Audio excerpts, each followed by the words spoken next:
niyo ba na may nakitang lungsod sa ilalim ng dagat na mas matanda pa raw sa mga sikat na Egyptian pyramids? Noong taong 2000, may nadiskubring mga pormasyon sa India na may habang 9 na kilometro at ang matindi, mahigit 9,000 taon na raw ang tanda nito. Ito ang Gulf of Cambat.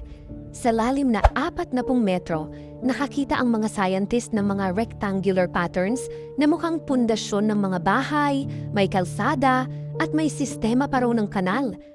Pero may nakakapagtataka dito.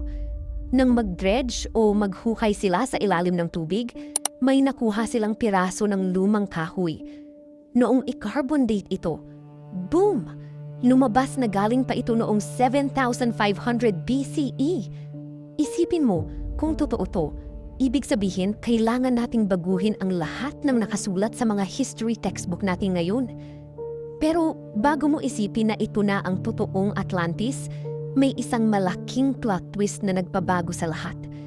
Kasi naman, maraming eksperto ang nagsabing hindi yan gawa ng tao. Sobrang lakas kasi ng agos at madalas magkalindol sa lugar na yun, kaya ang kalikasan mismo ang humulma sa mga bato para magmukhang sibilisasyon. Ang tawag ng mga geologists dyan, geofacts. Paano naman yung 9,000 taong gulang na kahoy? Labi lang pala yun ng mga lumang bakawan bago pa natunaw ang yelo sa mundo noong Ice Age. Kaya hanggang ngayon, nakatenga ang pag-aaral dito dahil bukod sa nakakalito, sobrang putik at delikado talaga ng dagat dito. Kaya ikaw, ano sa tingin mo? Likha lang ba ito ng kalikasan o isang nawawalang sibilisasyon?